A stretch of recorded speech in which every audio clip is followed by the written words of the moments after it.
eating your McChicken? No. Today, I wanted to talk about mindless self indulgence and basically just tell you all about them, just tell you everything there is to know about them. I just finished writing the script for this today, and I couldn't wait to record it for you guys. So I hope you all like it. I hope that you at least listen to around half of it because I'm trying my best. Alright, so I'm going to be talking about the music, the albums, the history, and what the fans think of Mindless Self Indulgence. Just basically everything about it.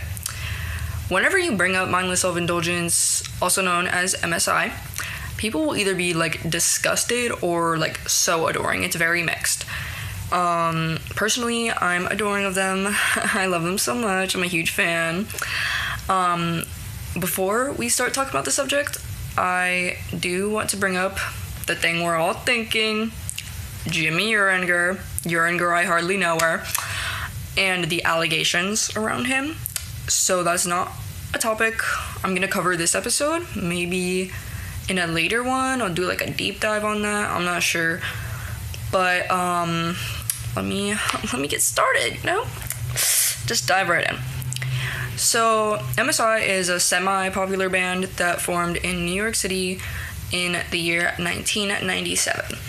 Their first album they made was called Tight, featuring songs like Bring the Pain, a cover of the Method Man classic, Tight, the title track, Grab the Mic, and many more.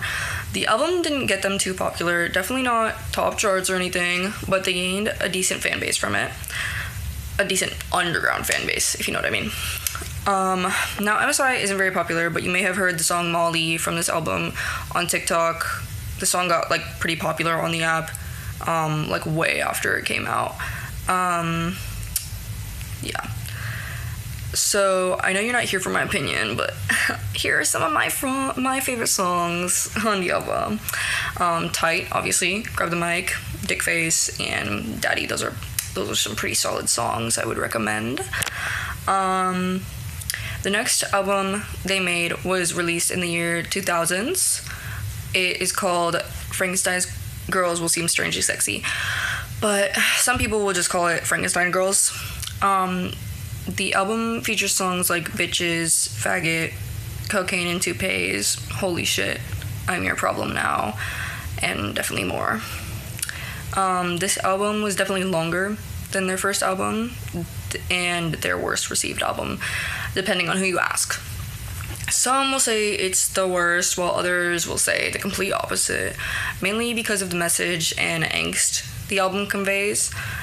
Basically, this album was made to fuck over anyone who's invested in the band, whether you're helping produce, record, or even just buying their music. They want you to know that it doesn't matter to them. And in fact, they think you're a joke for it. They think that you're stupid. They made it a point in the album that they really don't care what you or anyone else thinks about their music. I say you because Jimmy is speaking towards the listener most of the songs. He makes it very apparent in the music to call out and degrade the listener, as well as degrade himself. In the first song on the album, Backmask, he calls out to the audience saying, quote, "When I say we, you say suck." And then the audience yells back as he directs.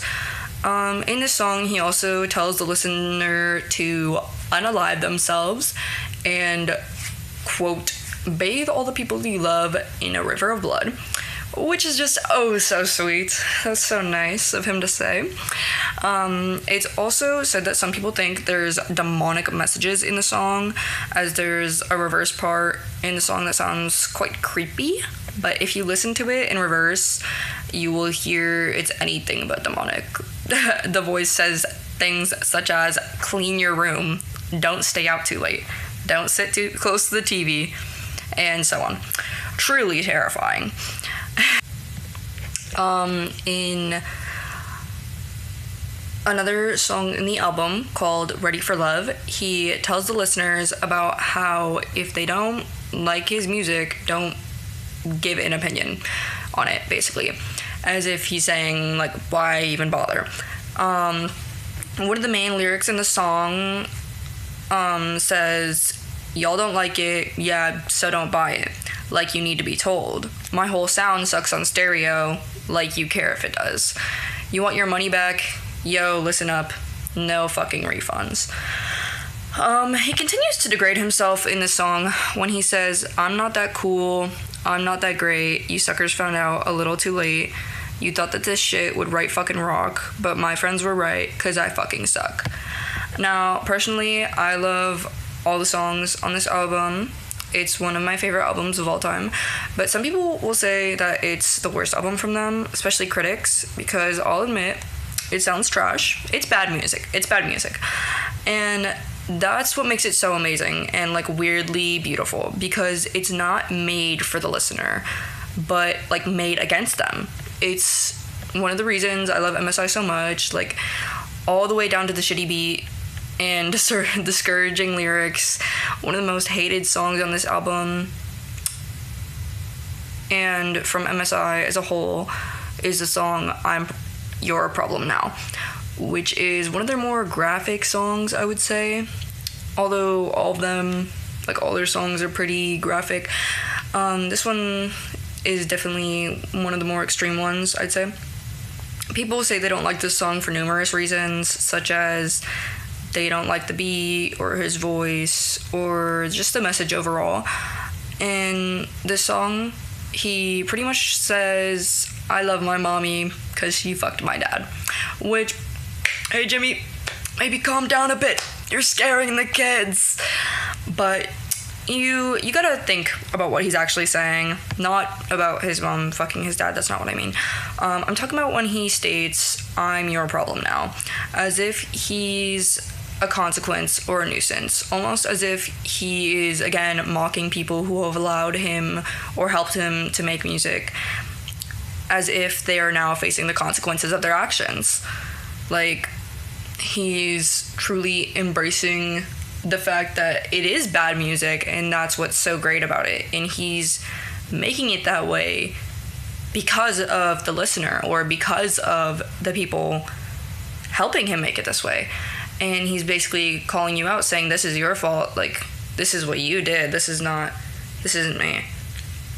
The third album they released was in 2007, titled You'll Rebel to Anything. In this album, I definitely think they tried to make their sound more appealing and functional, although the messages don't really get any better. Some of their most popular songs are on this album, specifically Shut Me Up, What Do They Know, and Straight to Video. The first song I'll pick at is What Do They Know. The song's message challenges the judgments of critics and fans. It questions the authority of outsiders who, like, judge the band's actions. It doubles as a commentary on the absurdity of the band and their music, like, and how people take it too seriously sometimes, which I think is much similar to the last album. We can still find him mocking and poking fun at the listeners and straight up just disrespecting them. A song on that album that I'd like to talk about is You'll Rebel to Anything. In this song, Jimmy talks about how people will say that they want to, like, unalive themselves or hurt themselves, but they don't go through with it, or, like, how he could say whatever he wants and we'll just keep buying his music and allowing his big ol' ego to grow. He also makes some jabs at the audience, such as, you're telling me that 50 million screaming fans are never wrong. I'm telling you that 50 million screaming fans are fucking morons. With, like, that, I'd say he's basically just making fun of us. He's just being a dick. And with the self-harm and suicide elements of the song, some, like, examples of that are when he says, boo fucking who, you're not the only one whose life's a piece of shit. And yet, miraculously, somehow we all seem to deal with it.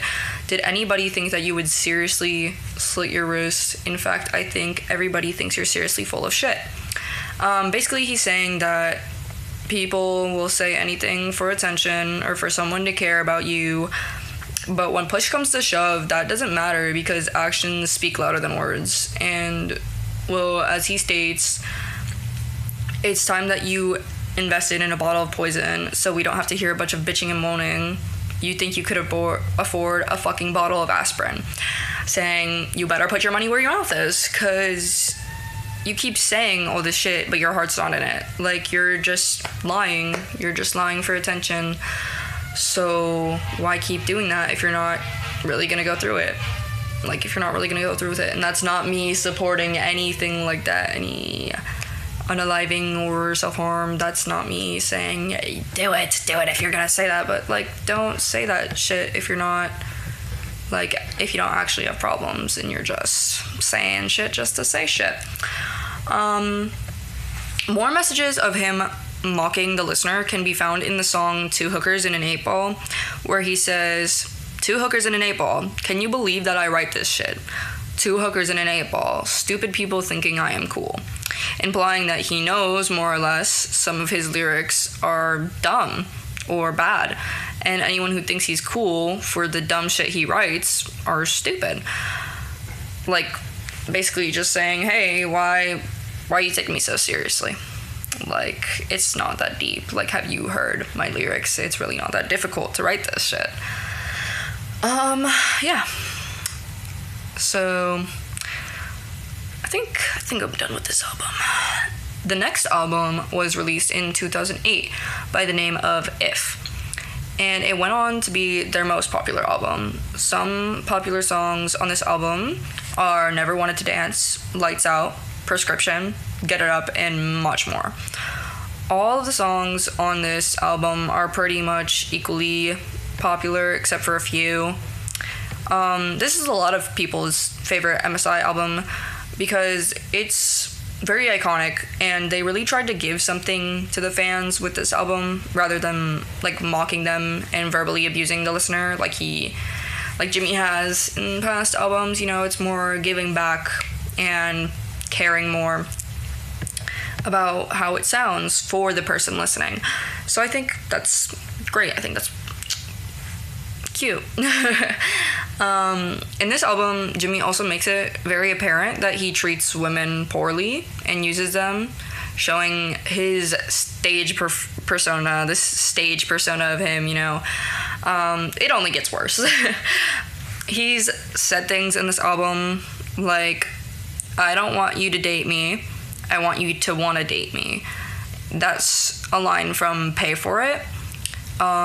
There's also I'd rather fuck you than kiss you, and it's 3 a.m. she won't put out, let's go make out with her friends, make out with her friends' friends. In Issues, which is, you know, both good songs, but geez, bro. Now, like, I know this is more of a facade he puts up to seem more edgy and stuff, but, like, that's a little harsh, you know. You're scaring the ladies off, Jimmy. The last song on this album that I'm gonna be talking about, and it's my favorite from this album, is Mark David Chapman, where Jimmy makes fun of many emo and punk music artists on the scene who are all basically the same in his mind, and how he's not helping the problem. In the intro, he starts with, indistinguishable from one another, no possible intention to even bother. It doesn't matter what is said or how we say it. Coincidentally, we all sound exactly the same. We want to swindle kids out of their money. Another example from that song is, when the world's overrun with too many bands, who's it time for? Mark Chapman. And why something so obvious, so elusive? There's nothing on the menu that won't turn abusive. I am part of the problem, not the solution. I'm just a prisoner in the same prison as you. And my personal favorite, we all cry the same old tear. I cannot tell, is it just me, or do we all look just like Adolf fucking Hitler with this swoopy emo boy dreamy haircut dangling in our faces, making us all indescribably indistinguishable from each other? Basically, he's saying that no band is very special or distinguishable from each other because everything is just recycled, everything new is old. And I actually forgot to do much research on this part or add it to the script, so I'm just kind of winging it for a second. But I actually think in that song he basically made that with fans, where he would set up posts on MySpace where he would say oh, what should I write this with, synthesizer or guitar, or blah blah blah. And he would use samples and stuff that the fans picked, and basically whatever the fans picked, he just had to work with that for the song. And I think it's really cool how he just basically made a whole song with his fans and worked with all the kids who are a fan of him and stuff. I think that's great. But yeah, that's a really good song. Our next album, which is actually a newer version of Tight, is called Tighter, which has most of the same songs as Tight, but I believe it has a few more, as well as some updated versions of the older songs. So I'm not gonna say too much about this album, because it's basically the same as Tight, but it's improved. But it's definitely a good album. But I don't have much to speak on it, just because it is basically-ish the same thing as Tight, so I feel like it's unnecessary. The next album is called How I Learned to Stop Giving a Shit and Love Mindless Self Indulgence. I thought it was How I Learned to Stop Giving a Fuck. Wait, guys, I'm scared. Did I fuck it up? Guys, we're doing some investigating. I'm currently looking at their page. I don't think I would fuck it up. I hope not. I hope I didn't put the wrong name in my script, because that's not great. That's not my job. I'm playing the song right now. I can hear it. That's scary. Okay, yeah, it is How I Learned to Stop Giving a Shit and Love Mindless Self Indulgence. I scared myself for a second. Okay, so this album is interesting. I kind of feel like in this album they lost some of the spark that they had with other albums. The band members were just getting older, and a lot of the songs just didn't seem as rebellious or even creative. I still like this album, but it doesn't have the kind of energy that I would usually want while listening to MSI. But also, I know that artists are allowed to evolve and change it up. It just might be a me thing, but I don't like change and stuff. So that might just be a me problem. But anyways, some of the more popular songs on this album are Witness, Fuck Machine, Ass Backwards, Outlaw Mode, and Kill You in a Hip Hop Rage. Now, I'll admit they have some good songs on this album, but even Jimmy himself on the song Hey Tomorrow, Fuck You and Your Friend Yesterday, he says things are changing and that they are kind of falling off that pedestal. Mind you, it's a very short pedestal because they were never super popular, but it's okay. An example of this is They Left Me in the Dust Again. It seems to have become a trend. Another lyric is I'm very, very, very afraid. There's nowhere left for me to go. I burnt out a long time ago. And I'm old, I'm bold, I broke that fucking mold. When I was young and dumb and full of... Okay, we'll stop there. Yeah, we'll stop there. But basically, he's saying that he's older now and that people don't appreciate him very much anymore, and he's just mad at young people for, something, I'm sure, for being young, I guess, for being young. He's mad at people for being young. It does kind of seem like Jimmy is spreading more of the suicidal messages in this album. It was less about the listener and more about Jimmy in this album, I feel. In a few songs, he says some things like, I'm sinking down the fucking drain, drinking away all the pain. I think I'll blow my brains out now. I know these are elements like that are not very new to us at this point, but still I see him shifting more and more from abusing the listener to more abusing himself. With every single kiss, I'm going to slit my wrist. So I'd like to talk about the song that line is from.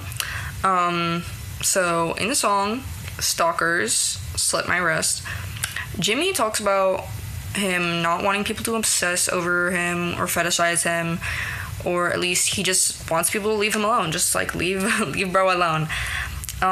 So why don't we look at some lines from that song? When you see me in the street, don't masturbate, just let me go. Under the covers, think of another, I won't be there, let me go. Another one is, you'll never had me, it's a sad day. In your own mind, let me go. I'm not a real man, just a figment of your imagination.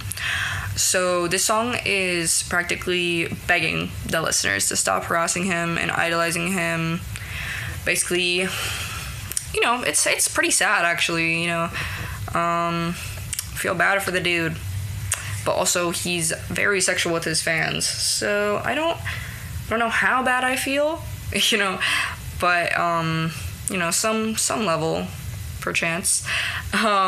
Changing the topic, there is 2 songs on this album that are pretty aggressive towards the listener, I'd say. So in the song It Gets Worse, the whole song is about like Jimmy telling us that life doesn't get better and it gets harder unless you're privileged, and he just can't wait to see us suffer. He just can't wait. You don't know how bad it's gonna get. If you think shit sucks now, you ain't seen nothing yet, because it doesn't get better unless you're pretty. It doesn't get better unless you got money. It doesn't get better, so just give up. It doesn't get better. No, it gets worse. We also have, now I'm no psychiatrist, I'm no doctor with no degrees, but it don't take no fucking scientist to figure out that there's nothing in this world for free. And also, you're going down the road the same one that we have. We cannot wait to watch life kick you in your ass. I shed a little tear for all of you out there. There's no way to escape. There's no way to escape. And he goes on like that for a bit. And then we get back to the chorus. Basically, he's telling us that we are naive and things are only going to get worse from here on out. Which, you know, great. Thanks, bro. The other song I was talking about on this track is Anonymous. So this song is just Jimmy saying he's gonna kill us. He's gonna kill us if we're righteous, basically. If you're rich or famous, he's just gonna kill you. And also that you can get more chicks if you get away with murder. So that's sweet, I gee. Anyways, there's a lot. If you are righteous, we will find you and kill you. If you are righteous, we will find you and hurt you. If you are righteous, you deserve what you get. You better spend your money, because we do not forget. Never be righteous, always be anonymous. Get away with murder and you fuck way more chicks. Never be righteous, always be anonymous. Steal your identity and everyone will suck your dick. But yeah, that's that. You know, Jimmy's still got it. He's still got it. Well, I don't know what he's got, but he sure has it. You know, he's got something. All right. What do you say we go to the next album? Oh my God, we still have 2 albums left. When I was writing the script, I was so fucking tired. And yes, that's written into the script. This is past me telling everyone how fucking tired I am. And that was also in the script. That part wasn't, though. Or was it? Let me shut the fuck up. Okay, anyways, this next album is called Pink. Ironic, because the cover art is black, but this album is pretty controversial. He's had multiple songs about wanting to be Jesus, or one that's about him and Jesus getting it on. So that's something. But let's talk about those songs. So the songs he talks about that stuff are Personal Jesus, Do Unto Others, Part 1 and Part 2, and For the Love of God. So we'll go in order. In the song Personal Jesus, he's talking about how he'll answer your prayers and he can be your very own Jesus, I guess. I'll give you some examples of the lyrics from the song. Your own personal Jesus, someone to hear your prayers, someone who cares, and also lift up to the receiver, will make you a believer, take second best, put me to the test, things on your chest that you need to confess. So basically, bro thinks he's Jesus. No, I'm just kidding. He obviously doesn't. He doesn't think he's Jesus. Now, I kind of think he may or may not be fetishizing religion. That's just a hunch. It's just a hunch. But I'm saying he seems to like talking about God and Jesus a little too much in like the wrong ways. So yeah. The next, I guess, 2 songs I'll talk about are Do Unto Others as well as Do Unto Others Part 2, where he asks, why not me? You know, he asks why he wasn't the one to be the savior. You know, fucked up, but what do I know? Quote from this song is, every day I ask, why were you picked to be Jesus Christ? It could have been me. It should have been me. Up on that cross, telling you all, do unto others as you would have done. Oh my god, would have been done unto yourself or some shit like that. I fucking misread it. It's whatever. But another one is, it must have been some mistake. I'm not the one who should be saved. And there's also a line that says, Mary and me were both fucked by God. I'm sorry, but that line is objectively funny. So I think he's just on a power trip. Bro, like, what are you talking about, Jimmy? Like, genuinely, what are you talking about? Like, he has, like, a God complex or something here. And I know that's, like, his whole thing is that, like, everything is, like, for shock value and he doesn't care what anyone else thinks. But, like, dude, I'm crying. I'm crying and shitting bricks. But, yeah, I don't know. But he's just talking about how he could have and should have been born as Jesus, basically. But I won't lie, I still listen to that song a lot. So the last song about Jesus is For the Love of God, where he basically says he was holy and then he got down and dirty with Jesus, and now he's a sinner. I don't have much to say about this song. Like, it's exactly what it sounds like. Like, it's exactly what it sounds like. I don't really know what to tell you, bro. Our last stop on this train is the album MSI B-Sides. That was released in 2024. It is pretty much just a collection of unreleased songs that weren't on any streaming platforms before. And sadly, like, this is the most we've heard from MSI in a while. Like, they've been on a hiatus for quite some time, and we don't have much hope they'll come back. I'm not really gonna get into the nitty-gritty of this album. I'm gonna hit the nitty-gritty. No. But, you know, it's just unreleased songs. You can go listen to it, obviously. But I don't really count that as an album as much, just because it's more just old songs more than anything. But that's pretty much all I have to say I hope this podcast episode made you love MSI as much as I do. Or maybe it made you hate them. Either way, I hope you feel a certain way. I hope you feel a certain way about them. I will see you on the next one. Thank you so much for listening.